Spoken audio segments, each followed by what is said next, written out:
निर्भयपणा सभा अहमदनगर या सभेचे आपण प्रमुख वक्त्यांकडे आपण वळणार आहोत। मी सुरुवातीला विनंती करतो ॲडव्होकेट असीमजी सरोदे यांना की आपण आम्हाला मार्गदर्शन करावं आणि या निमित्ताने सर्व अहमदनगरकरांशी आपण संवाद साधावा।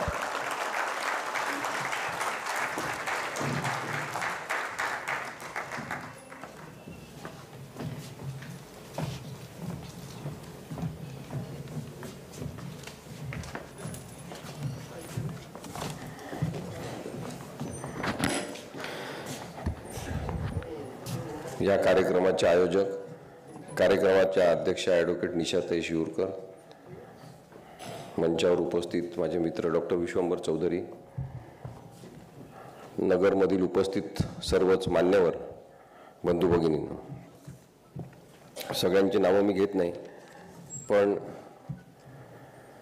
निर्भय बनोच्या सभेला जे प्रचंड प्रतिसाद महाराष्ट्रात सगळीकडे मिळत आहेत त्याच्यापेक्षा थोडासा हा वेगळा प्रतिसाद पण आम्हाला अनुभवायला मिळतो इथे की लोक त्या मानाने कमी आहेत।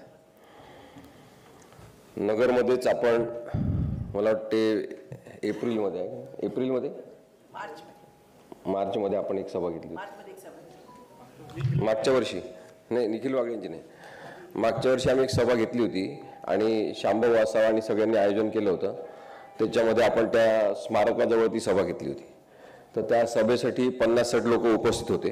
तिथून सुरुवात झाली होती आणि त्याच्यानंतर आता 67 सभा महाराष्ट्रात झाल्या, ज्याच्यामध्ये लोकांचा प्रतिसाद वाढत चंद्रपूर, अकोला, अमरावती, रत्नागिरी, चिपळूण, कणकवली अनेक शहरांमध्ये साधारणतः 3000 ते 10,000 लोक जमलेले आहेत आणि त्यामानाने आजचा नगरमधला रिस्पॉन्स हा कमी असला तरी मला असं वाटते की मतदानामध्ये मात्र आपण कोणतीही कंजूसी न करता महाविकास आघाडीचे जे उमेदवार आहेत त्यांना निवडून दिलं पाहिजे।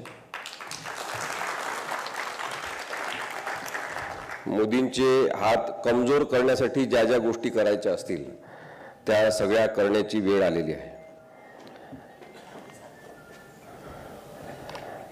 एकूणच भीतीवर आधारित जे राजकारण सुरू झालेला आहे भारतामध्ये त्याचा विचार आपण केला तर लक्षात येते की सगळ्या यंत्रणांचा जो गैरवापर, दडपशाही आणि त्याचं एक सूत्र बांधून सगळीकडे तसंच एक फॉर्म्युला म्हणून वापरायचं आणि लोकांना नामोहरम करत न्यायचं, राजकीय पक्षांना खजील करायचं, राजकीय पक्षांना कमजोर करायचं।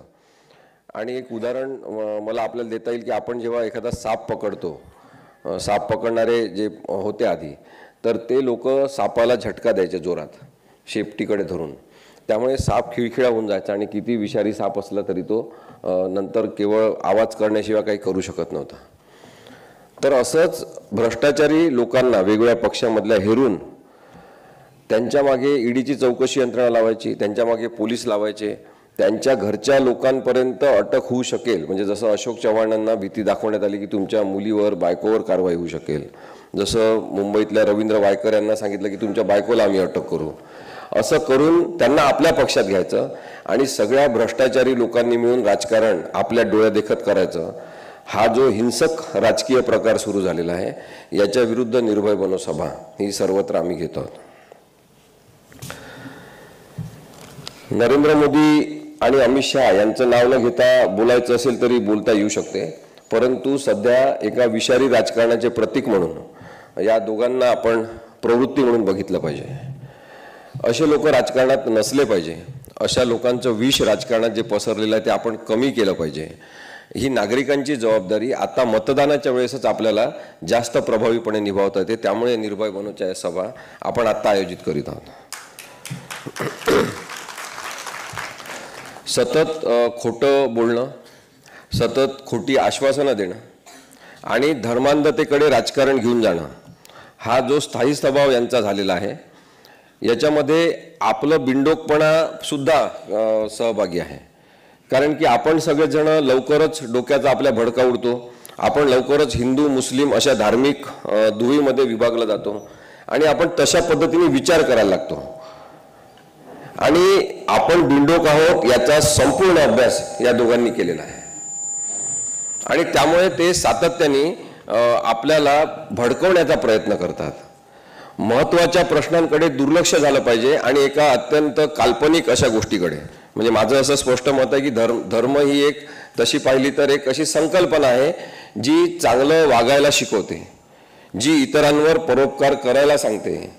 आपल्या पोटात काही अन्न असेल तर दुसऱ्यांचा विचार केला पाहिजे.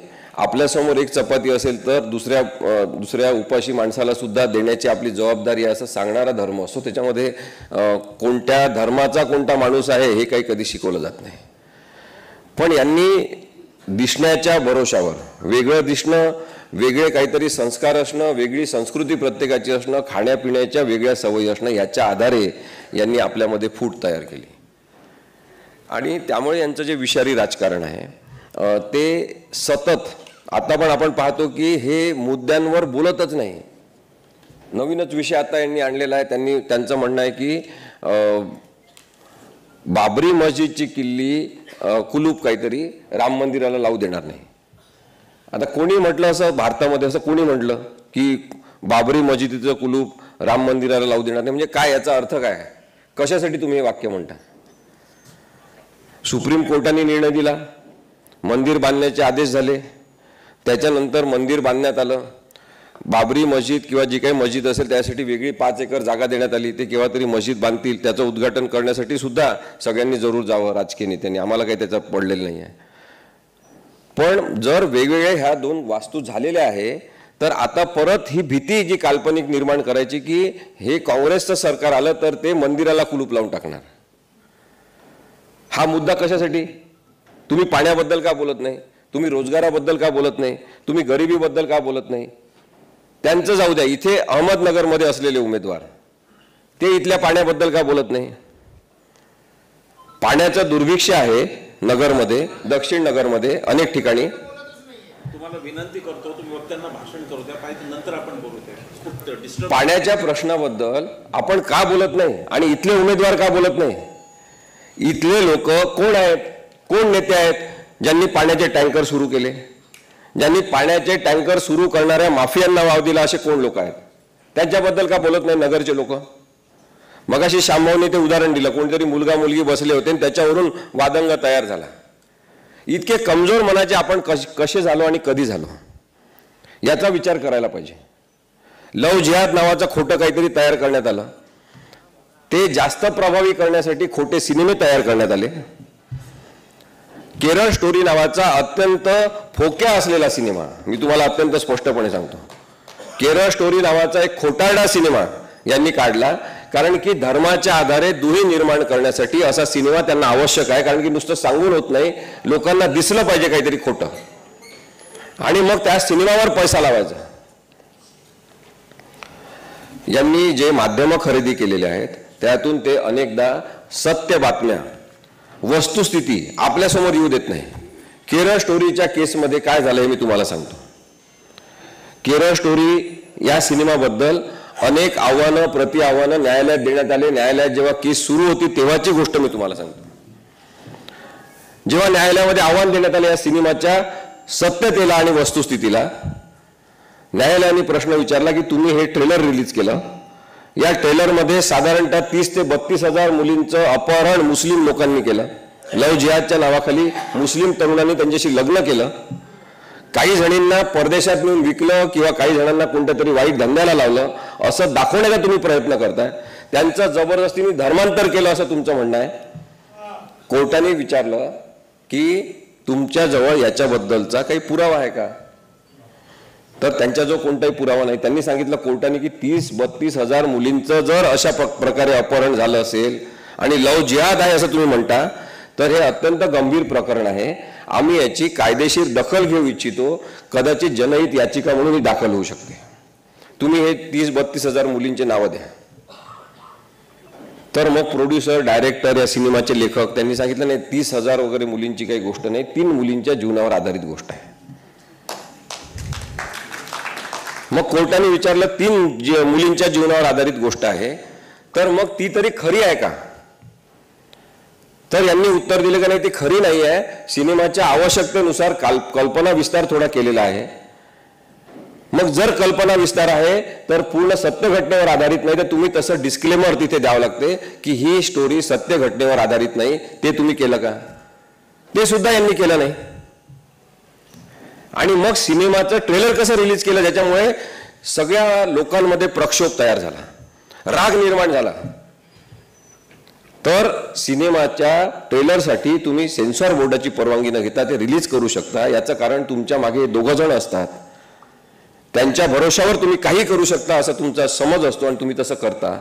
खोटा सिनेमा काढता, तो रिलीज करता केरळ स्टोरी नावाचा, ज्याच्यामध्ये हिंदू मुस्लिम वादच झाला पाहिजे, एकमेकांकडे रागानेच बघितलं पाहिजे, एकमेकांचा द्वेषच केला पाहिजे, अशी परिस्थिती तुम्ही तयार करता. याच्यातून तुम्ही कोणत्या पद्धतीचं राजकारण भारतात आणताय, हा प्रश्न नागरिकांनी विचारला पाहिजे. निर्भय बनोतर्फे मी सांगतो आपल्याला, कट्टरवाद आम्हाला मान्य नाही. कट्टरवादी हिंदुत्ववादी असो किंवा कट्टरवादी मुस्लिम असो, आम्हाला मान्यच नाही. या सभागृहात पण जर कोणी कट्टरवादी हिंदू असेल तर इथून लवकरात लवकर उठून जा, आणि कट्टरवादी मुस्लिम असेल तर इथं बसायचं नाही. कोणत्याच प्रकारचा कट्टरवाद आपल्याला मान्य नाही. हे सांगणाऱ्या भारतीयाच्या आधी मी अस्सल हा शब्द लावीन, अस्सल भारतीय नागरिकांची आता गरज आहे. जे मोदींच्या मागे लागले, तळवे चाटूपणा करायला लागले, त्यांचं नुसतं गुणगान गायला लागले, त्यांना आता तरी लक्षात आलं पाहिजे की शिक्षणाचा संबंध हा विचार करण्याची असेल तर हा माणूस योग्य विचार करतो का, याचं विश्लेषण करण्याची जबाबदारी आपण नागरिक म्हणून पार पाडलीच पाहिजे. भारतावर प्रेम असेल तर केवळ झेंडा लावून होणार नाही. यांनी काय काढलं, घर घर तिरंगा, मग झेंडा लावायचा. सगळ्या गोष्टी यांनी प्रतिकात्मक केलेल्या आहे, लक्षात घ्या. सिंबॉलिक गोष्टी करायच्या, झेंडे लावायचे घरावर, मग झेंडे लोक विकत घेणार नाहीत. यांना तुम्ही बाहेर पाठवा बरं, त्यांना फार जांभया वगैरे येतात, मध्येच आ करतात ते.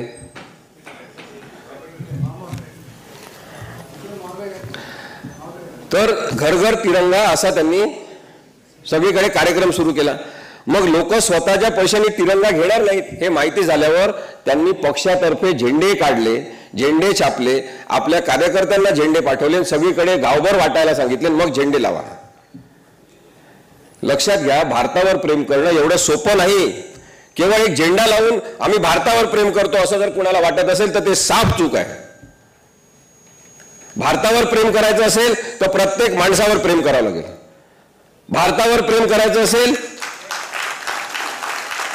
तर इथल्या गरीबाला आपला असं समजलं पाहिजे. नरेंद्र मोदींना तर गरिबांबद्दल प्रचंड राग आहे, त्यांना द्वेष आहे, त्यांना घृणा आहे गरिबांबद्दल. आपल्याला हे सतत फोक्या मारतात की मी कितीतरी 35 वर्ष काहीतरी भीक मागून जगलो वगैरे. हे खोटं आहे, हे सतत भावनांचा खेळ करत आलेले आहे. हे पण सांगायला पाहिजे आपल्याला, या महाराष्ट्रामध्ये एकदम अनपढ असलेला, शाळेची पायरी न चढलेला गाडगे महाराज नावाचा माणूस होऊन गेला, ज्यांनी हे सिद्ध केलं की शाळेच्या शिक्षणाचा आणि चांगल्या वागणुकीचा संबंध नाही. जर तुम्ही खरोखर धर्म मानत असाल आणि खरोखर माणुसकी तुमच्या मनामध्ये आणि वागणुकीमध्ये असेल तर शाळेतल्या शिक्षणाचं काही महत्व नाही. जे जीवनाचं शहाणपण आहे, जीवन जगून जे आपल्याला जीवनाचं शहाणपण मिळते ते महत्वाचं आहे असे सांगणारे गाडगे महाराज. त्यांना आपण कधी विचारलं का तुम्ही शिकलेलं आहे का, तुमचं सर्टिफिकेट दाखवा. पण त्यांच्याकडे माणुसकी होती आणि त्यामुळे हा माणूस गाडगे महाराज कधी अंधश्रद्धा पसरवल्या नाही, कधी वैज्ञानिक दृष्टिकोन सोडून बोलले नाही, विज्ञानाचा प्रसार करत राहिले, लोकांना समजवत राहिले जन्मभर. ते गाडगे महाराज या महाराष्ट्राने पाहिलेले आहेत, ज्यांच्या जीवनावर जो माणूस शाळेत गेला नाही त्याच्या जीवनावर आज जवळपास 18 ते 20 जण PhD करत आहेत. जो माणूस शाळेत गेला नाही त्याच्या नावाने आज स्वतः विद्यापीठ आहे. आणि मग आपल्याला लाज वाटते की आमचा पंतप्रधान खोटी डिग्री दाखवतो शिक्षणाची. MA in entire political science असा विषयच एका विद्यापीठात नाही, त्याच्या त्यांनी MA केलेला आहे. आणि आपण काहीच बोलायचं नाही. एक वकील म्हणून मला हे सांगायचं आपल्याला, इथे बसलेले अनेक वकील आहेत त्यांनाही माहिती असेल की राजकारणामध्ये शिकलेलाच माणूस असला पाहिजे, त्याच्या जो डिग्रीच असली पाहिजे अशी काही आवश्यकता नाही. जो राजकारणात असेल त्यांनी समाजासाठी काम करावं असं अपेक्षित आहे. त्यामुळे प्रत्येकाच्या अनुभवाला आणि जगण्याला महत्त्व देणारं राजकारण भारतीय संविधानाने स्वीकारलेलं आहे. मग आपण कधी म्हटलं नाही की तुम्ही शिकलेलेच असले पाहिजे, पण ज्यांच्या जीवनाचा मूळ आधारच खोटारडेपणा आहे त्या नरेंद्र मोदींची डिग्री या भारताचे गृहमंत्री अमित शहा, हे गृहमंत्र्याचं काम आहे का हे पण विचार करा. गृहमंत्री पत्रकार परिषद घेतात आणि डिग्री दाखवतात, ये है नरेंद्र मोदी जी की BA की डिग्री मैं जारी कर रहा हूं. तुम्ही कशासाठी जारी करता, तुमचं काम आहे का ते? और ये है MA एंटायर पॉलिटिकल सायन्स की नरेंद्र मोदी जी की डिग्री. आपल्याला हे मूर्ख समजतात हे तुम्ही लक्षात घ्या. आणि त्यांचा ठाम समज आतापर्यंत होता जेव्हा त्यांनी घोषणा दिली होती की अब की बार 400 पार. नक्की दूर करायचे. त्यांचा हा गैरसमज तोपर्यंत होता की आपण अब की बार 400 पार अशी घोषणा करू आणि लोक त्याच्या भावात येतील, लोकांना वाटेल की हे 400 पार होणार आहे. जे मोदींविरुद्ध मत देणार आहेत त्यांच्यामध्ये अशी निराशा निर्माण झाली पाहिजे की आपण मत देऊन काय फायदा, हे तर 400 पार येणार आहेत. आता त्यांना वास्तवाची जाणीव झाली. आता त्यांना परिस्थितीचे चटके बसायला लागले. त्यांनी आपली घोषणा बदलली आणि 400 पार वगैरे काढून टाकलं आणि अब की बार फिरसे मोदी सरकार असं ते म्हणतात. व्यापाऱ्यांच्या विरुद्ध हा माणूस आहे. स्वतःचा व्यापार आणि स्वतःला आवडणाऱ्या 2 व्यापाऱ्यांचा व्यापार एवढंच झालं पाहिजे. बाकी लहान व्यापाऱ्यांचे कंबरडे यांनी मोडून टाकलेलं आहे. आर्थिक वाताहत भारताची केलेली आहे. यांचा एक उमेदवार तो सोलापूर मधून उभा होता, आमदार. त्यांनी सांगितलं की मोदीजी आले पुन्हा एकदा तर ते रुपयाचा भाव एवढा वाढवतील की सगळं गणित उलट करून टाकतील. नरेंद्र मोदींच्या प्रभावाखाली आलेले जे शिकलेले लोक सुद्धा आहे ते सुद्धा मूर्ख झाले. पण ज्यांचं डोकं ठिकाणावर राहिलं ते रघुराम राजन सारखे माणसं जे रिझर्व्ह बँकचे गव्हर्नर झाले, प्रमुख झाले, त्यांनी राजीनामे देऊन टाकले की या माणसासोबत आम्ही काम करू शकत नाही. आपण हे ठरवायला पाहिजे की आपण कोणत्या दिशेने जातो आहोत. 2014 मध्ये आपण चूक केली, 2019 मध्ये आपण ती रिपीट केली. आता जर 2024 मध्ये पुन्हा चूक केली तर आपल्याला जगातले लोक महामूर्ख लोकांचा देश म्हणून ओळखतील. केजरीवालचं प्रकरण आपण सगळ्यांनी पाहिलं. यांनी सगळ्यात पहिले राहुल गांधींना अटक केली की मोदी या जमातीचा किंवा मोदी या जातीचा अपमान केला म्हणून. आता मोदी ही काही जात नाही, मोदी ही काही जमात नाही. सगळ्या अनेक जाती धर्मांमध्ये मोदी हे आडनाव आहे. पण त्यांनी न्यायाधीशांना सांगितलं तसं त्यांनी न्याय द्यायचा. असे न्यायाधीश सुद्धा यांनी नेमले आणि हेरले. त्यांना सांगितलं की असा असा निर्णय द्यायचा आणि त्या न्यायाधीशांनी भारतात पहिल्यांदाच अब्रू नुकसानीसाठी 2 वर्ष आणि त्यापेक्षा 1 दिवस सुद्धा कमी नाही अशा शब्दात या राहुल गांधींना शिक्षा दिली. कारण की यांचं खासदारकी रद्द झाली पाहिजे.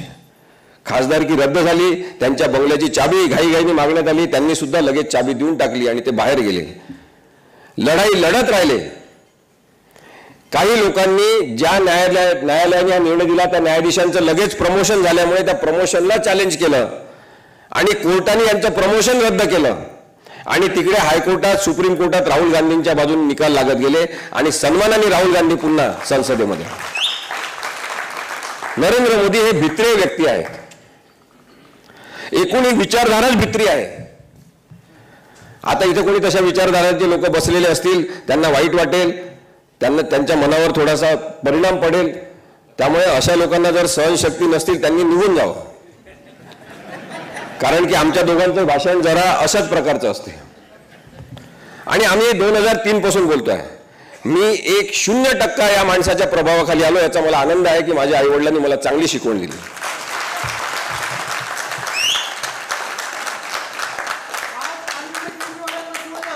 हो, ही एक अत्यंत महत्वाची गोष्ट आहे की 2003 पासून आपण जर यांचा सगळा कार्यकाल पाहिला गुजरातमधला मुख्यमंत्री असतानाचा, यांनी विध्वंसक स्वरूपाचं राजकारण केलेलं आहे. यांनी 2002 पासून त्यांना पुरावे नष्ट करावे लागले. त्यांना आपल्यातल्याच काही लोकांना जे पुरावेदार होऊ शकतात, साक्षीदार होऊ शकतात, त्यांच्या हत्या घडून आणाव्या लागल्या. त्याच्याबद्दलच्या केसेस गुजरात कोर्टामध्ये सुरू झाल्या. त्याच्याबद्दल सुद्धा आव्हान देण्यात आलं आणि सांगण्यात आलं की गुजरातच्या कोर्टामध्ये न्याय मिळू शकणार नाही. केसेस महाराष्ट्रामध्ये शिफ्ट झाल्या की तटस्थ पद्धतीने न्याय मिळाला पाहिजे. तर त्या केसेस चालवणाऱ्या न्यायाधीशांचे संशयास्पद मृत्यू झाले. त्यामुळे तुम्ही लक्षात घ्या की प्रवृत्ती कोणती आहे ती राजकारणात आलेली आहे. इंदिरा गांधींनी सुद्धा आणीबाणी लावली होती, त्याचा आपण सगळ्यांनी निषेध केलेला आहे. त्यावेळेस मी सांगू शकतो कारण माझे वडील जवळपास 14 महिने दिल्लीच्या तिहाड सेंट्रल प्रिझन मध्ये होते इंदिरा गांधींच्या आणीबाणीचा विरोध करण्यासाठी. माझे वडील हुकुमशाही विरुद्ध होते, मी सुद्धा हुकुमशाही विरुद्ध आधीपासून आहे. आम्ही काय आज झालेलो नाही आहे. नरेंद्र मोदींच्या प्रवृत्ती विरुद्ध निर्भय बनवचा हा सुद्धा विचार आहे की नरेंद्र मोदी, अमित शहा या प्रवृत्ती आहेत, या दोन आकृत्या आहेत आणि आपण प्रवृत्तींच्या विरुद्ध बोलतो आहे. त्यांचं नाव जरी आम्ही घेत असलो तरी त्यांच्या विरुद्ध व्यक्तिगत लढा नाही. त्यांनी भारताच्या लोकशाहीची हानी केलेली आहे, त्यांनी संविधानाची पडझड केलेली आहे, संविधानिक यंत्रणा ज्या आहेत त्या त्यांनी उद्ध्वस्त केलेल्या आहे. त्यामुळे त्यांनी आता घरी गेलं पाहिजे असं आमचं स्पष्ट मत आहे. आता यांनी अरविंद केजरीवालचा विषय काढला. मग राहुल गांधीपासून सुरुवात करून त्यांनी अनेक लोकांना अटक करत अरविंद केजरीवाल पर्यंत अटक झाली. भारतातली पहिली घटना आहे की जेव्हा एका सिटिंग सीएमला म्हणजे स्वतः काम कार्यरत असलेल्या मुख्यमंत्र्याला या देशामध्ये अटक झालेली आहे. अरविंद केजरीवाल जेलमध्ये गेले. जेलमधून सुद्धा त्यांनी तिसऱ्या दिवशी आदेश काढले मुख्यमंत्री म्हणून आणि चर्चा सुरू झाली की अटकेत असलेला माणूस मुख्यमंत्री म्हणून कारभार करू शकतो का. आणि त्याचबरोबर चर्चा सुरू झाली की मुख्यमंत्री पदावर असलेल्या माणसाला अटक करता येते का. कायदेशीर गडबड यांनी सगळी तयार करून टाकलेली आहे. आपल्या इथे मुख्यमंत्री, उपमुख्यमंत्री, पंतप्रधान हे कोणतंही पद घटनेने संरक्षित पद नाही. त्यांना कॉन्स्टिट्यूशनल प्रोटेक्शन दिलेलं नाही, केवळ राष्ट्रपती आणि राज्यपालांना ते आहे. पण एक पायंडा आहे की आपण साधारणतः मुख्यमंत्री पदावर असलेल्या माणसाला अरेस्ट करू नये. यांनी ती सुद्धा जी कॉन्स्टिट्यूशनल इंटेंट जो आहे तो धुडकावून लावला आणि अरविंद केजरीवाल यांना अटक केली. याच्यातून काही संविधानिक अडचणी तयार झालेल्या आहेत. तुम्ही लक्षात घ्या की कायदा नाही. काही देशांमध्ये कायदा आहे की जे प्रेसिडेंट असतात, प्राईम मिनिस्टर, त्यांना अटक करायची नाही. आपल्या इथे कायदा नाही. उद्या जर अशी परिस्थिती झाली तर लक्षात घ्या की तामिळनाडूमध्ये, केरळमध्ये जिथे नरेंद्र मोदींचा काही करिश्मा वगैरे नाही, तिथे फारच सगळे शिकलेले लोक आहेत, तिथे त्यांना 0 मतं मिळतात. तिथे भाषण करायला गेले, काहीतरी अगाऊचं बोलतातच ते सगळीकडे. अगाऊ बोलल्याशिवाय त्यांचं होतच नाही. तिथे जर हे काही पण बोलले आणि तिथल्या मुख्यमंत्र्यांनी ठरवलं की याला उचला, आतमध्ये टाका, तर तसं होऊ शकते का. कायदेशीरदृष्ट्या होऊ शकते. त्यांना संरक्षण नाही, त्यांना अटक केली जाऊ शकते. पण कोणी तसं करत नाही कारण की एक संविधानिक पायंड आहे की त्या पदावर बसलेल्या माणसाचा आदर करायचा. त्यामुळे आतापर्यंत नरेंद्र मोदींना अटक झालेली नाही विविध राज्यांमध्ये.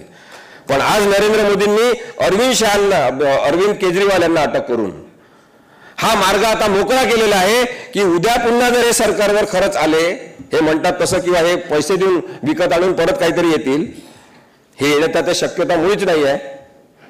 हे त्यांना सुद्धा माहीत झालेलं आहे.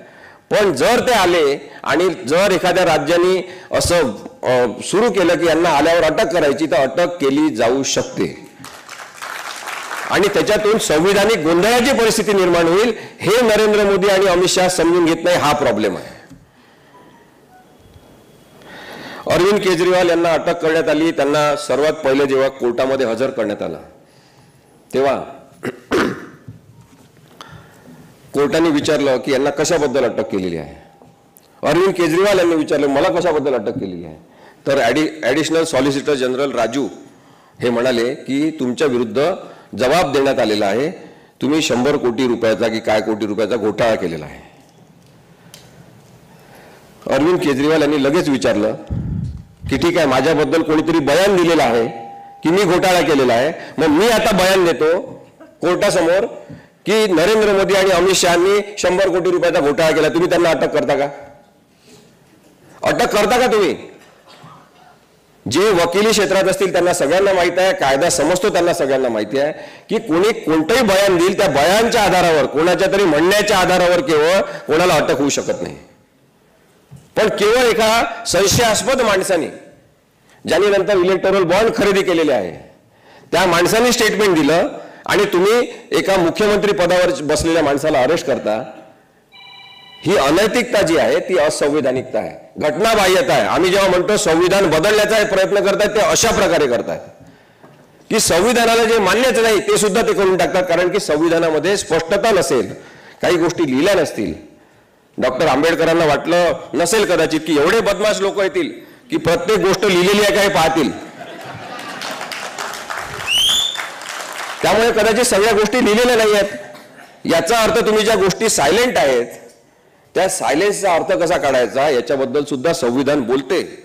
संविधानाचं म्हणणं आहे की जेव्हा तिथे कॉन्स्टिट्युशनल सायलेन्स आहे त्या संविधानामध्ये शांतता असणाऱ्या जागांचा सुद्धा अर्थ संविधानिक पद्धतीने काढला पाहिजे. हे कोण सांगणार यांना? आपण हे संविधान सांगायला जातो हायकोर्टात, सुप्रीम कोर्टात आणि आपल्या विरुद्ध निकाल लागतो, तर लोक आपल्याला सांगतात, माझ्या फेसबुकवर लिहितात, ट्विटर, तुम्ही फार हुशार आहेत मग तुमच्या बाजूने का निकाल. अरे नाही लागत निकाल. आजकाल काही ज्यांच्या बरोबर आहे त्यांच्याच बाजून निकाल लागतो का?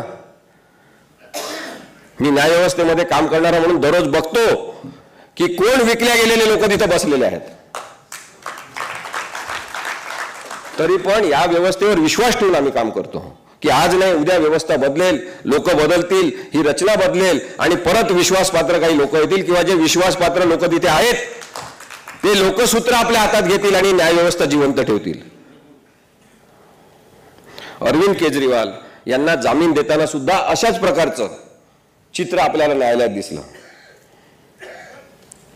ईडी तर्फे युक्तिवाद करण्यात आला की यांना सोडू नका, हे प्रचार करायला जातील आणि राजकीय स्वरूपाचा प्रचार करणं हे संविधानिक अधिकाराचा भाग नाही. कसा काय भाग नाही संविधानिक अधिकाराचा मला सांगा? अभिव्यक्ती स्वातंत्र्य आर्टिकल 19 मध्ये दिलेलं हे पूर्ण अभिव्यक्ती स्वातंत्र्य आहे. तुम्हाला जे मत मांडायचं आहे ते तुम्ही मांडू शकता. तुम्ही अट काय घालू शकता बेल देताना की तारखेवर हजर राहिलं पाहिजे, पळून जायचं नाही, तुम्ही तारखेवर हजर राहिल याच्याबद्दलची गॅरंटी द्यायची, एवढंच जामीनमध्ये अपेक्षित आहे. तुम्ही त्यांच्यावर असं बंधन टाकू शकत नाही की तुम्ही राजकीय प्रचार सभा घ्यायच्या नाही. राजकीय प्रचार सभा घेणे हा अभिव्यक्ती स्वातंत्र्याचा भाग आहे. पण नरेंद्र मोदींची यंत्रणा जेव्हा काम करते, प्रतिज्ञापत्र जेव्हा ते कोर्टामध्ये, हायकोर्टामध्ये, सुप्रीम कोर्टामध्ये दाखल करतात, तेव्हा आपण पाहतो की त्यांचे विचार ते तिथे आणतात. सरकारी वकील ही संकल्पना आपल्या इथे बुरसटलेली होऊन गेलेली आहे. सरकारी वकील म्हणजे सरकारतर्फे केवळ बाजू मांडायची आहे. सरकारची कशी बाजू मांडण्यासाठी तुमची नियुक्ती नाही आहे. कायद्याला धरून सरकारची बाजू मांडा. कशीही सरकारची भूमिका मांडण्यासाठी सरकारी वकील असतात, हा समज कधीतरी आपण नष्ट केला पाहिजे, तर न्यायव्यवस्था ही सुदृढ होईल. अरविंद केजरीवाल हे एक अन्याय झालेल्या नेत्याचं प्रतीक बनून बाहेर आलेले आहेत आणि आता या 4थ्या आणि 5व्या टप्प्यांमध्ये काय काय ते करतात ते तुम्ही बघा.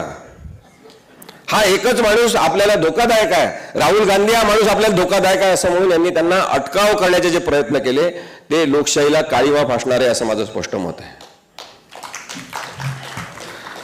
यांनी 2014 मध्ये सांगितलं की 2000 करोड नोकऱ्या देणार, 2 करोड नोकऱ्या देणार. 2 करोड नोकऱ्यांचा यांचा दरवर्षीचा वादा आहे की दरवर्षी 2 करोड. मग 2 वर्षी 2 करोड, तर मी ते श्याम आसावत त्यांना विचारलं की 10 वर्षात मग किती नोकऱ्या होतील? त्यांचं गणित पक्का आहे, ते म्हणाले 20 करोड नोकऱ्या होतील. 2 करोड नोकऱ्या तर दिल्याच नाही, 20 करोड नोकऱ्या केव्हा देणार? लोकांना तुम्ही नेहमी भ्रामक काहीतरी मोठ्या मोठ्या फिगर सांगायच्या, मोठे आकडे सांगायचे आणि लोकांना गुंगळून टाकायचं त्याच्यामध्ये, आणि कधी नोकऱ्या लोकांना मिळाल्या नाही. बेरोजगारीमध्ये भारताचा क्रमांक तुम्ही बघा, जागतिक क्रमवारीमध्ये अत्यंत घसरलेला आहे. आपण दरिद्री झालेलो आहोत आणि हा माणूस म्हणतो की मी त्या भारताला असं इतक्या मिलियन ट्रिलियन करणार. आता नरेंद्र मोदींना, त्यांच्या माणसांना, इथे उभे असलेल्या त्यांच्या प्रतिनिधींना सांगायचं की आम्हाला मत मागायचं नाही. तुम्ही मत मागण्यापेक्षा देशाची माफी मागायची.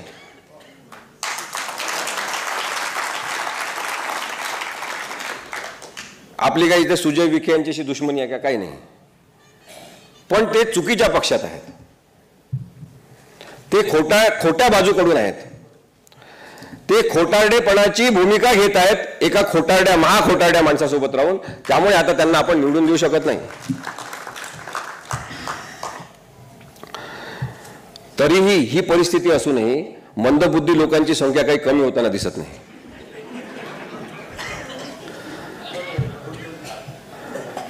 हे असे कसे बुद्धिभ्रष्ट लोक झालेले आहेत. मला वाटतं आनंद शितोळेंनी का कोणीतरी शब्द काढला तर बुद्धी धुलाई, की यांच्या डोक्याची अशी धुलाई करून टाकलेली आहे मेंदूची. एकतर मेंदूच काही जणांचा गायब केलेला आहे का काय.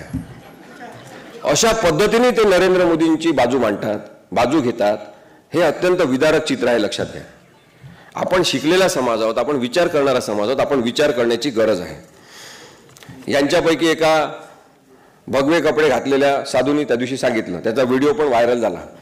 त्यांनी सांगितलं की नरेंद्र मोदी जी की सरकार आएगी तो हम वायु मार्ग से विमान म्हणजे जहाज और हेलीकॉप्टर भर के गोमूत्र सब भारत पर डालेंगे, क्योंकि यहां पे असुर शक्ति बढ़ गई है. तो है जाहीर सभांमध्ये बोलले, काम करण्याची संधी देते. तर हा हुशार माणूस आहे. कारण की लोकांची दिशाभूल करणे आणि खोटारडेपणा करणे याच्यामध्ये यांना कदाचित ती सर्टिफिकेट ते पुढे आलेलं आहे, पण यांना PhD असेल कोणत्या तरी विद्यापीठ. 10 वर्ष यांचं असत्य सातत्याने चालू आहे, आपण पाहिलं. आणि आता त्या असत्याने सत्याला दाबण्याचा प्रयत्न केल्यामुळे सत्य आता उफाळून वर आलेलं आहे.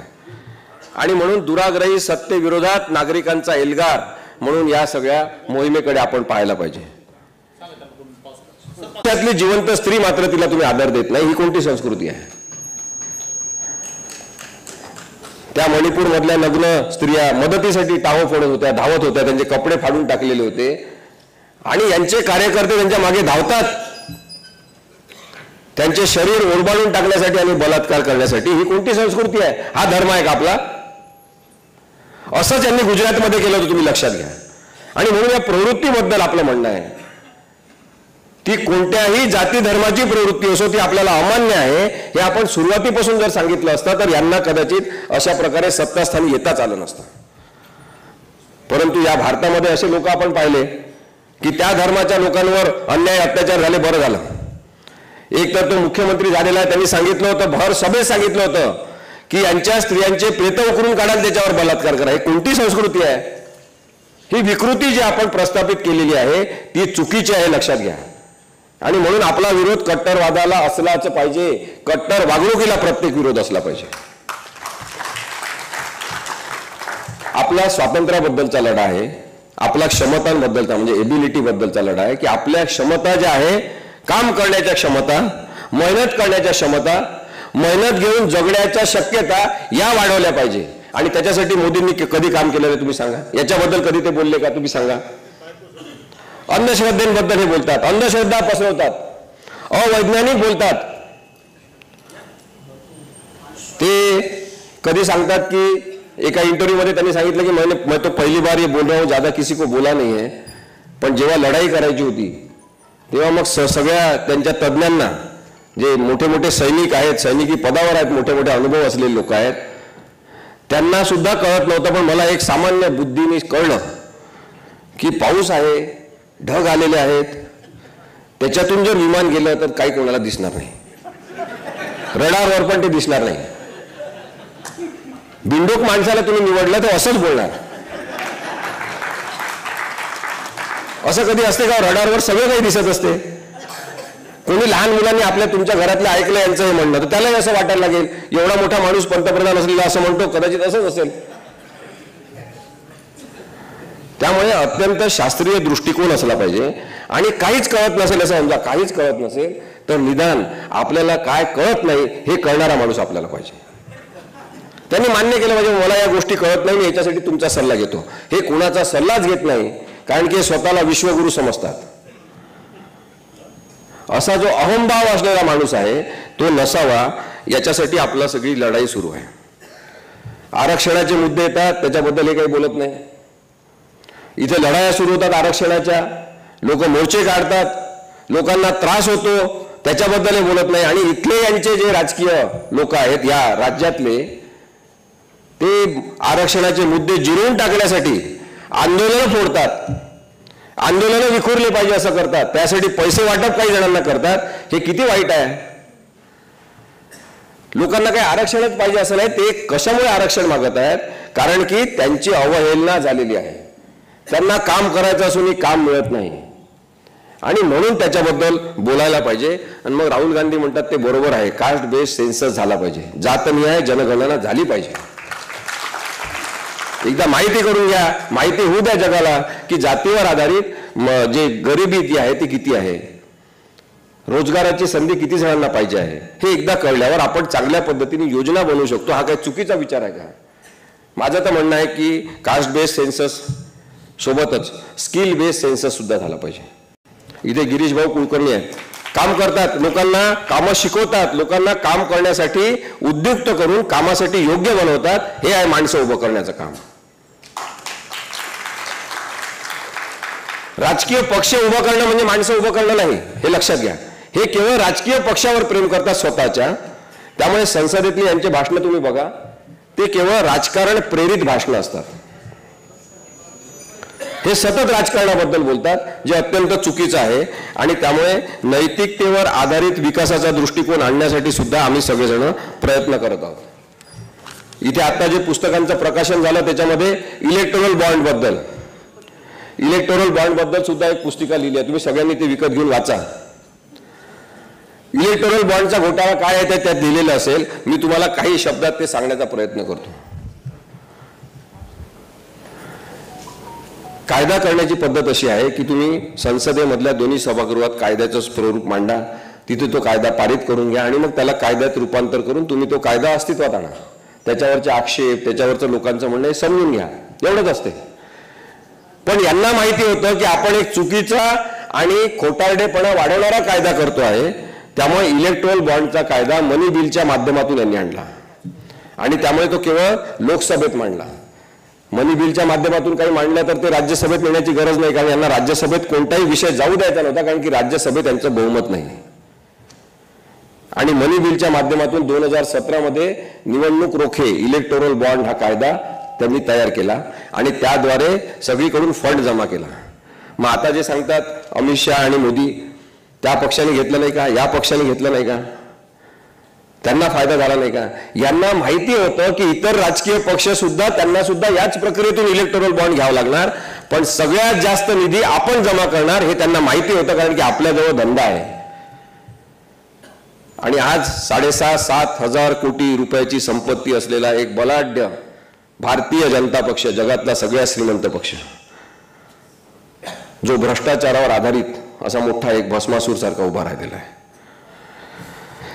इलेक्टोरल बॉन्डची स्टोरी कोर्टात सुरू झाली, कोर्टामध्ये युक्तिवाद झाले, इतके वर्ष केस चालली. एक दुर्दैव आहे भारताचं की जे सरसरीत म्हणजे काय दिसणारं असं वास्तव आहे खोटारडेपणाचं, त्याच्याबद्दलच्या केसेस अनेक वर्ष चालतात.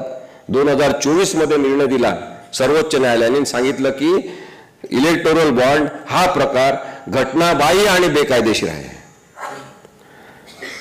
15/2/2024 रोजी कोर्टाने सांगितलं. सगळीकडे बातम्या आल्या, जगभर बातम्या आल्या की भारतामध्ये असा एक बेकार कायदा तयार करून यांनी पैसे कमवलेले आहे. तुम्हाला पुढचा विषय मला सांगायचा, खरं कालच्या नाशिकच्या सभेमध्ये सांगायचं राहिलं. नाशिकला गव्हर्नमेंट प्रिंटिंग प्रेस आहे, तिथे 15/2/2024 ते 21/2/2024 या कालावधीमध्ये, म्हणजे कोर्टाने निर्णय दिल्यानंतर की हे बेकायदेशीर आहे असं म्हटल्यानंतर सुद्धा कोणाच्या सांगण्यावरून 1,000 कोटीचे बॉन्ड छापून परत मार्केटमध्ये आणण्यात आले, जीएसटी त्याच्यावर भरण्यात आला, याची माहिती घेतली पाहिजे. तुम्ही धडधडीत सुप्रीम कोर्टाचा सुद्धा अपमान करता आणि कोर्टाने सांगितल्यावरही इलेक्टोरल बॉन्ड छापता. हा केवढा मोठा भ्रष्टाचार आहे. देशभर यांनी अशा प्रकारचा हैदोस प्रत्येक क्षेत्रात घातलेला आहे, आणि त्याबद्दल आपण सगळ्यांनी बोललं पाहिजे असं मला वाटते. नरेंद्र मोदींनी स्वच्छ भारत अभियान सुरू केलं. स्वच्छ भारत अभियान आपण पाहिलं की ते असा झाडू घेऊन कोणत्या हातात खराटा घ्यायचा त्यांना माहिती नव्हतं. ते फोटो काढायचे. मग त्यांनी भिंती रंगवणं सुरू केलं. फुलापाखरांचे फुलपाखरांचे सगळे चित्र काढण्यात आले भिंतींवर. मग जर स्वच्छतेबद्दल तुम्हाला एवढं प्रेम आहे तर एक गोष्ट समजून घेतली पाहिजे की जे प्रभू रामचंद्र स्वच्छ प्रतिमेचे, स्वच्छ चारित्र्याचे, स्वच्छ संस्कृती पाळणारे होते ते होते स्वच्छता दूत. आणि जो रावण एक राजा होता, हा वनवासात असलेला राम ज्याच्याशी लढाई झाली रावणाची, जो रावण राजा होता एका सोन्याचा धूर निघणाऱ्या लंकेचा, त्याची कृती ही विकृत असल्यामुळे तो होता अस्वच्छता दूत.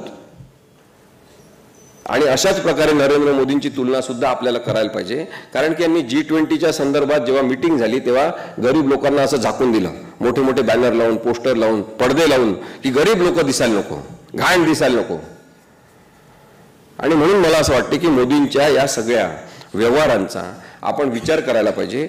मोदी हे स्वच्छता दूत नाहीत, त्यांना स्वच्छतेबद्दल काही घेणं देणं नाही. ते इतरांना तुच्छ लेखणारे तुच्छता दूत आहेत. ते इतर धर्मांना तुच्छ लेखतात, ते इतर राजकीय पक्षाच्या लोकांना तुच्छ लेखतात, त्यांच्या विरुद्ध मत व्यक्त करणाऱ्यांना तुच्छ लेखतात, पोलिसांना, न्यायव्यवस्थेतल्या अनेक चांगल्या न्यायाधीशांना ते तुच्छ समजतात. आणि आपल्याला तशा प्रकारचा तुच्छतावाद नको आहे, हे सुद्धा लक्षात घेतलं पाहिजे. 400 जागा मिळाल्या की बाबरी मस्जिदचा ताला राम मंदिर पे नहीं लगा सकेंगे असं म्हणतात. आणि म्हणून मग हा विषय का काढला, मग अशी मी तुम्हाला सांगितलं की जर सगळं तयार आहे, मंदिरात लोक जायला लागलेले, तुम्ही स्वतः गेलेले, आता सुद्धा गेले परत, काहीतरी सूर्याचे किरण असे पडतात म्हणून तिथे. ज्यांना जायचं आहे त्यांनी जावं, प्रत्येकाला आपल्या अभिव्यक्तीचं स्वातंत्र्य आहे. काही जण इथे नगर जिल्ह्यात त्या धर्माच्या नावाखाली लोटांगण असं लोळत जातात, वा लोळा, काय करायचं ते करा, काही हरकत नाही. काही जण कपाळ घासतात, काही जण हातपाया पडतात, काय करायचं ते करा, तुम्हाला अभिव्यक्ती स्वातंत्र्य आहे. पण त्या अभिव्यक्तीचा इतरांना त्रास व्हायला नको, ही जबाबदारी आपली आहे, त्याला धर्म असं म्हणतात.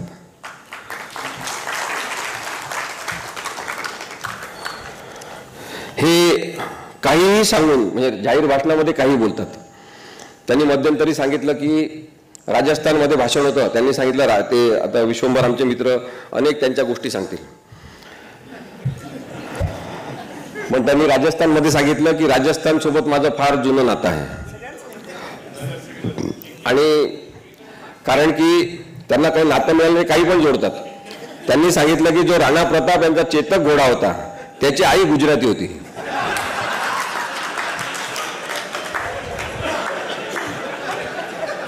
आता आपण यांना सांगायला पाहिजे की आम्हाला माहिती आहे की एका गाढवाची मावशी सुद्धा गुजराती आहे. हे गाई म्हशींच्या गोष्टी करतात, आपण मात्र 2 गाढवांवरच आता लक्ष केंद्रित करायचं. आणि यांना हद्दपार केल्याशिवाय आता काही शांत बसायचं नाही. यांनी विषारी राजकीय नेते तयार केले जे अत्यंत वाईट प्रकारचं राजकारण करतात. 2014 मध्ये जे राजकीय नेते म्हणून चांगले वाटले होते, अभ्यासू वाटले होते, त्या देवेंद्र फडणवीस यांनी महाराष्ट्रातलं राजकारण अशा पद्धतीने किडवलं आणि नासवलं की आता महाराष्ट्राची जनता देवेंद्र फडणवीस यांना माफ करणार नाही. याचं बाय प्रॉडक्ट आहे एकनाथ शिंदे आणि त्याच्यानंतर अजितदादा पवार यांनी घराघरापर्यंत भांडणं लावण्यापर्यंत ही परिस्थिती नेलेली आहे. आणि म्हणून हे राजकारण समजून घेताना आपल्याला हे दिसते की पक्षफोडी आधी होत नव्हती का, पक्ष आधी फोडले जायचे, पक्षांतर आधी व्हायचे, लोक एका पक्षातून दुसऱ्या पक्षात जायचे, पण त्याची प्रक्रिया संविधानात सांगितलेली आहे, ती करून जायचे. यांनी पहिल्यांदा असं केलं की तुम्हाला जायचं ना तुम्ही फोडा, सुरतला पळून जा, गुवाहाटीला पळून जा, परत मुंबईत या आणि सरकार आमच्यासोबत स्थापन करा. ते अलिबाबा आणि 40 चोर होते, 40 जणच पळाले होते. मग आल्यावर आता त्यांनी काय सांगितलेलं आहे, परवा त्यांनी सांगितलं, एकनाथ शिंदेनी परवा सांगितलं की हे 40 जण फोडून मी माझं काम केलं आणि मग नरेंद्र मोदी आणि अमित शहा यांनी त्यांचं काम केलं. मी त्यांना सांगितलं ते धनुष्यबाण आणि शिवसेना हे नाव मिळून द्या. त्यांनी ते मला मिळवून दिलं. त्यांनी त्यांचं काम केलं. असा न्याय असतो का? यांनी या विधानसभेच्या भाषणामध्ये एकनाथ शिंदेंनी सांगितलं की रात्री उशिरा उठून मी देवेंद्र फडणवीस यांना भेटायला जात होतो आणि सूर्य उगवायच्या आधी मी परत येत होतो. अशा अनेक मीटिंग आमच्या झाल्या, तेव्हा आम्ही पक्ष फोडलेला आहे. आणि हे म्हणतात हिंदुत्वासाठी पक्ष फोडला.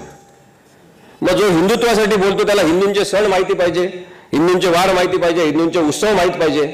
जेव्हा यांचा किंवा आता गुढीपाडवा होता, गुढीपाडव्याला यांचा इंटरव्ह्यू घेतला काही पत्रकारांनी, किंवा आजच्या दिवशीचं महत्त्व वगैरे तुम्ही सांगा. तर हे म्हणाले की रावणावर रामाने विजय मिळवला तो दिवस भारतभर सगळीकडे आज साजरा होतो, गुढीपाडवा. तुम्ही हिंदुत्वाबद्दल बोलता, तुम्हाला हिंदुत्वाचं काहीच माहित नाही, हिंदूंचे सण माहित नाही. हिंदुत्व हा विषय त्यांचा नव्हता, हा पैशाचा विषय होता, आर्थिक व्यवहाराचा विषय होता. आम्हाला आता माहीत झालेला आहे, आपल्या सगळ्यांना माहीत झालं. आणि म्हणून मला असं वाटते की आता तर एकनाथ शिंदे एवढे जास्त उत्साहात आलेले आहेत की परवा त्यांनी सांगितलं एका ठिकाणी, त्यांनी आता ते लोटस, ऑपरेशन लोटस होतं, त्याला स्वतःचं नाव दिलेलं आहे, ऑपरेशन नाथ असं नाव दिलं. एकनाथ मधला नाथ हा शब्द घेतला, त्याला नाव दिलं त्यांनी स्वतःच, ऑपरेशन नाथ. आणि ते म्हणतात की निवडणुका लोकसभेच्या झाल्यानंतर कर्नाटकमध्ये मी जसं इथे महाराष्ट्रात केलं तसं ऑपरेशन नाथ होणार आहे आणि कर्नाटकमधलं सुद्धा सरकार बदलणार आहे. तुम्ही लक्षात घ्या, आम्ही जेव्हा या सगळ्या प्रकाराला विरोध करत होतो कोर्टामध्ये राहुल नार्वेकरांच्या समोर की हे चुकीचं आहे, तुम्ही निर्णय देताय तो सुद्धा चुकीचा आहे, निवडणूक आयोगाचा निर्णय चुकीचा आहे, ते का आम्ही म्हणत होतो? कारण की अशी संविधानिक नैतिकता आता आपण राबवू शकतो सगळीकडे, असा विश्वास यांना निर्माण झाला. आणि ते आता म्हणतात कर्नाटकमध्ये असं करणार, उद्या भारतभर असं करतील. म्हणजे कोणाचंही सरकार येऊ, नंतर पैसे देऊन त्या लोकांना विकत घ्यायचं आणि सरकार उलटवून टाकायचं आणि नुसतंच कोणतं तरी सरकार आणायचं. ही जी घटनाबाह्यता आहे ती संविधानाची तोडफोड करणारी आहे. अशा प्रकारे संविधान जर बदलणार असतील तर यांना आपला विरोध आहे हे आपण सांगायला पाहिजे. भ्रष्टाचारावर आधारित राजकारण आणणार असतील तर त्याला आपला विरोध आहे हे आपण सांगायला पाहिजे. आणि म्हणून नरेंद्र मोदींचे हात बळकट करण्यासाठी मला मत द्या असं म्हणणाऱ्या प्रत्येक माणसाला पाडायलाच पाहिजे.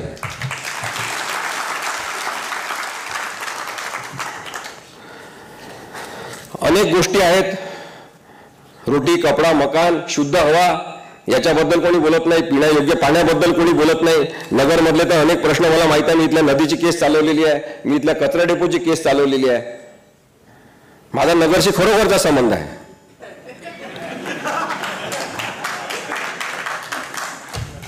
अनेक गावांमध्ये मी पाहतोय प्रश्न, वाळू माफियांच्या इथे केसेस आहेत.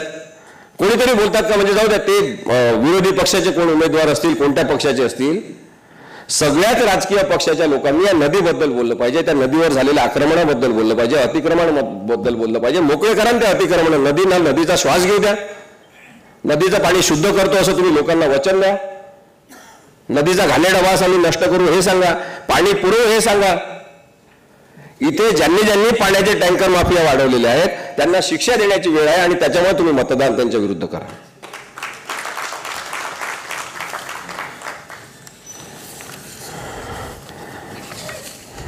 मोदींच्या प्रतिमेवर आपण निवडणुका जिंकू शकतो अशा भ्रमामध्ये असलेल्या भारतीय जनता पक्षाने खूप मोठ्या प्रमाणात नरेंद्र मोदींवर विश्वास ठेवला आणि नरेंद्र मोदींचे पोस्टर सगळीकडे लागले.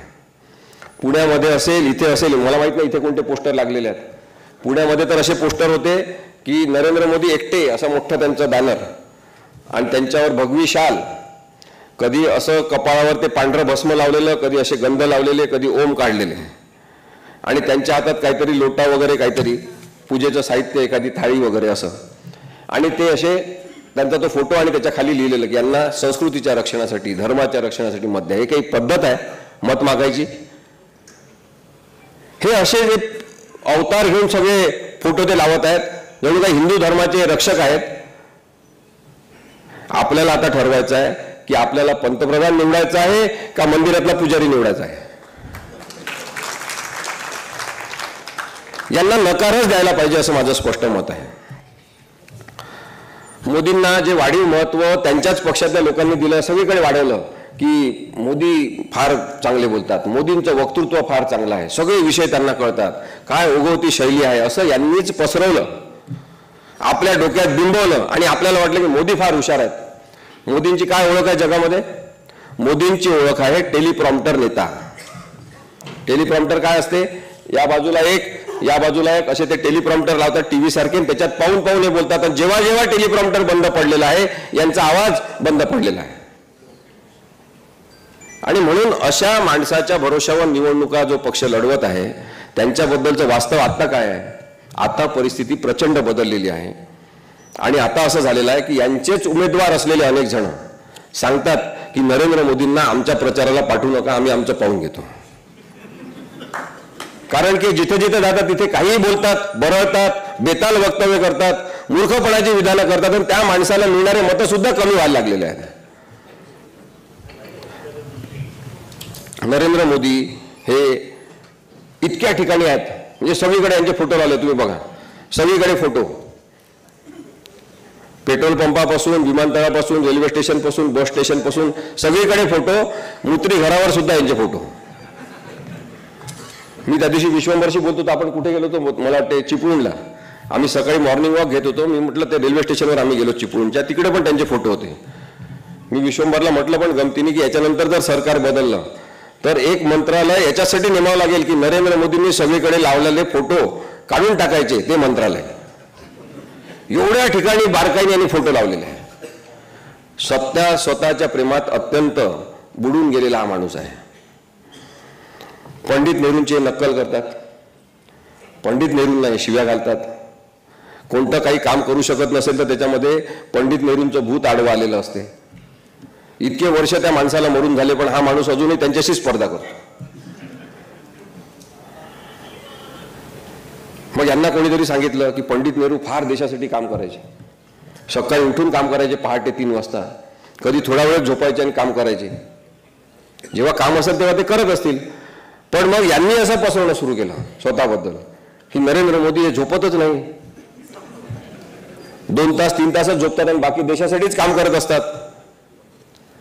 मी आपल्याला अहमदनगरमधल्या या सगळ्या लोकांना नम्रपणे सांगू इच्छितो की रात्री नैसर्गिकपणे झोपणाऱ्या नेत्याची यावेळेस निवड करा.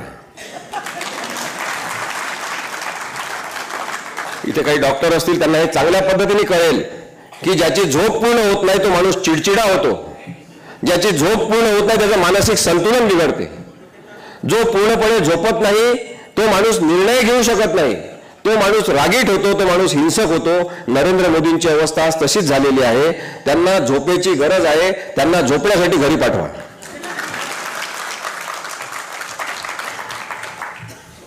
निवडणुका या चांगल्या पद्धतीने झाल्या पाहिजे असं आपण म्हणतो, त्या मोकळ्या पद्धतीने प्रामाणिकपणे झाल्या पाहिजे असं आपण म्हणतो.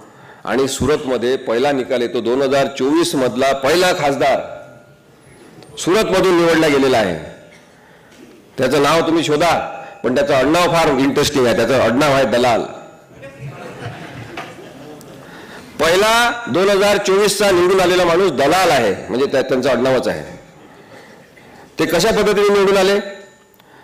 तर काँग्रेसच्या उमेदवाराचा अर्ज बाद करण्यात आला, कारण की त्याचे 3 अनुमोदक जे होते सपोर्ट करणारे, त्याच्यासाठी प्रतिज्ञापत्रावर सह्या करणारे, त्यांनी सांगितलं आमच्या खोट्या सह्या आहेत, त्याचा अर्ज बाद झाला.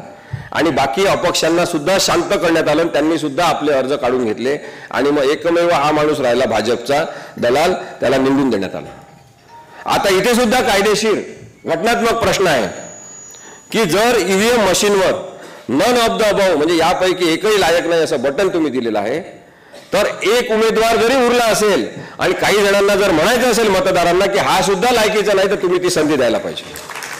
असं कसं तुम्ही त्याला डिक्लेअर करू शकता विजयी म्हणून? हा प्रश्न न्यायालयात येणार आहे.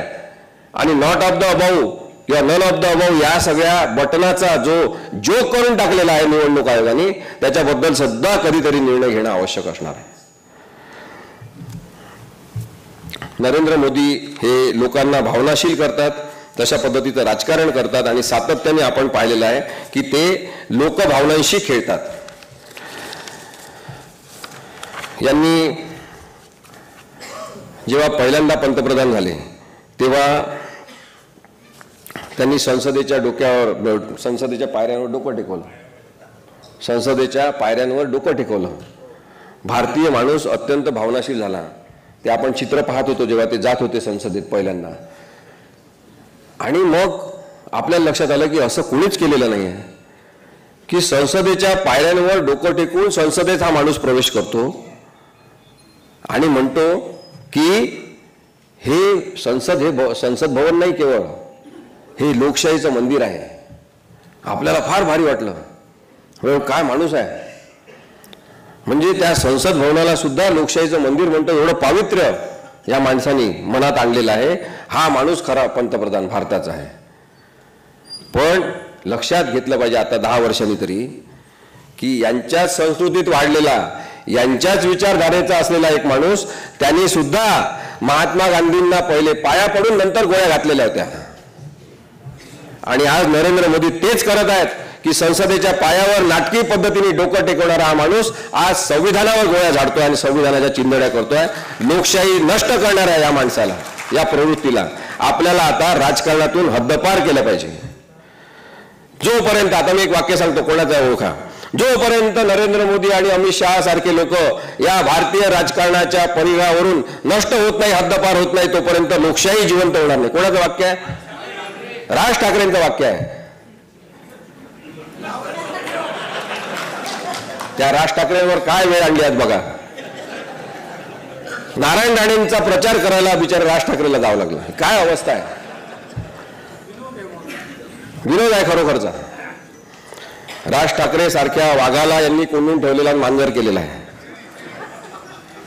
पण जास्त वेळ राज ठाकरे काही अशा कुलूपबंद अवस्थेत राहू शकणार नाहीत आणि लोकशाहीला परत हा राज ठाकरे नावाचा वाघ परत मिळेल अशी आपण अपेक्षा करू. हे म्हणतात पंडित नेहरूंनी सुधारणा केल्या नाही का, बदलला नाही का संविधान. इंदिरा गांधींनी बदललं नाही का संविधान. आणि आपल्याला मेसेज येतो व्हॉट्सअपवर की पंडित नेहरूंनी इतके वेळा संविधान बदललं, इंदिरा गांधींनी इतके वेळा संविधान बदललं, राजीव गांधींनी इतके वेळा बदललं, तेव्हा का नाही तुम्ही बोंबलले, आता कशाला म्हणता. असं हे लोक विचारतात. म्हणून मला आपल्याला सांगायला पाहिजे एक वकील म्हणून, भारतीय संविधानातल्या कलम 368 नुसार, काळानुसार लोकांचं जीवन चांगलं करण्यासाठी भारतीय संविधानामधल्या काही गोष्टींमध्ये संविधानिक संशोधन होऊ शकते. त्याला संविधानिक बदल असं म्हणतात आणि ते कायद्याच्या चौकटीत करता येतात. त्याला संविधान बदलणे असं म्हणत नाही, त्याला संविधानामध्ये संशोधन करणे असं म्हणतात.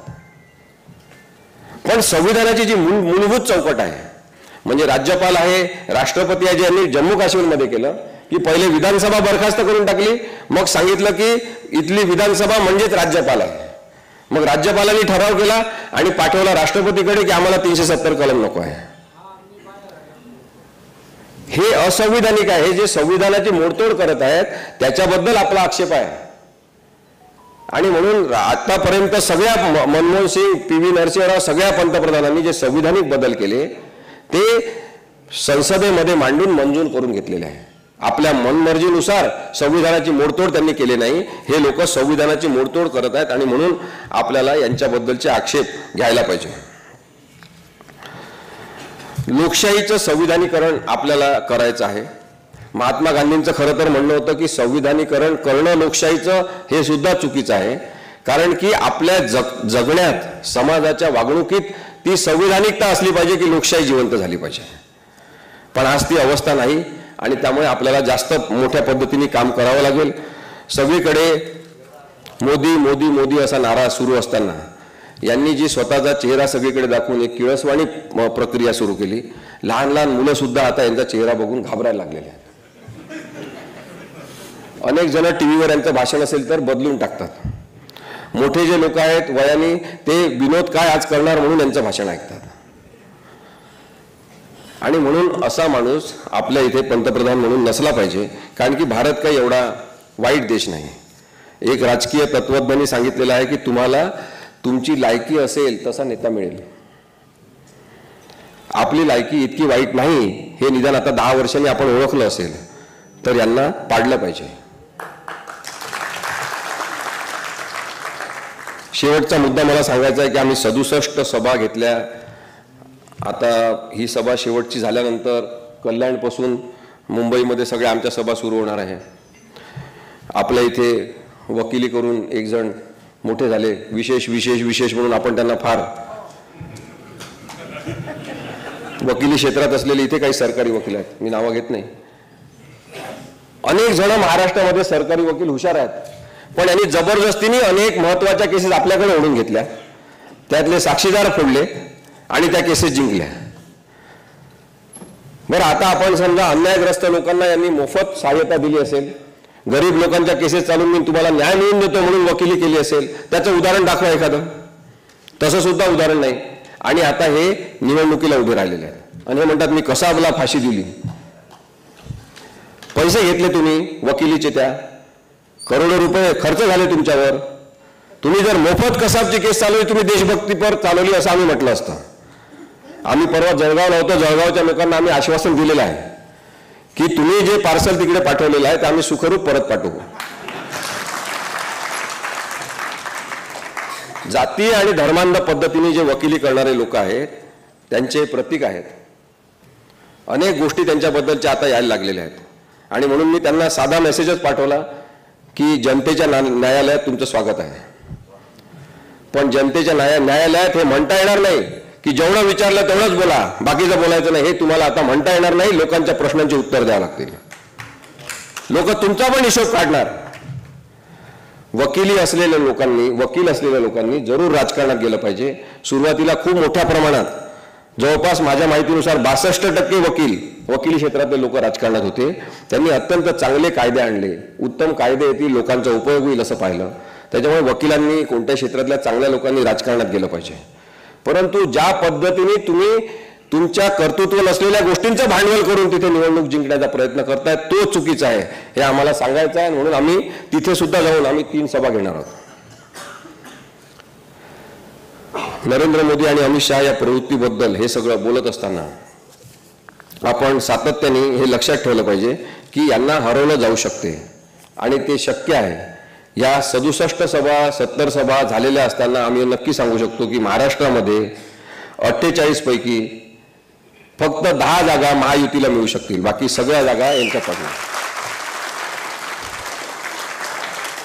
संपूर्ण भारतामध्ये माझं मत हे आहे की 180 ते 185 जागा यांना मिळतील आणि हे अत्यंत अल्पमतात येणार आहेत. नरेंद्र मोदी काही अल्पमतातले सरकार चालवण्याची कुवत असलेले लोक नाही, माणूस नाही, कारण की ते अत्यंत स्वतःबद्दल जास्त विचार करणारे आहेत आणि म्हणून सत्तांतर होणार हे नक्की आहे. यानंतरच्या विधानसभेमध्ये तर 101% सत्तांतर महाराष्ट्रामध्ये संपूर्ण पद्धतीने होणार आहे. या सगळ्या पार्श्वभूमीवर नागरी शक्ती जी जागृत झालेली आहे ती अत्यंत महत्वाची आहे.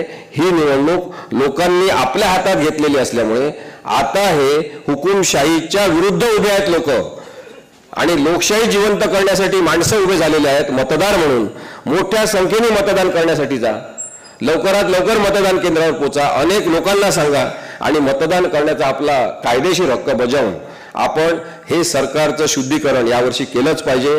नाहीतर आपल्याला येणारी पिढी माफ करणार नाही, एवढंच मी सांगतो. धन्यवाद.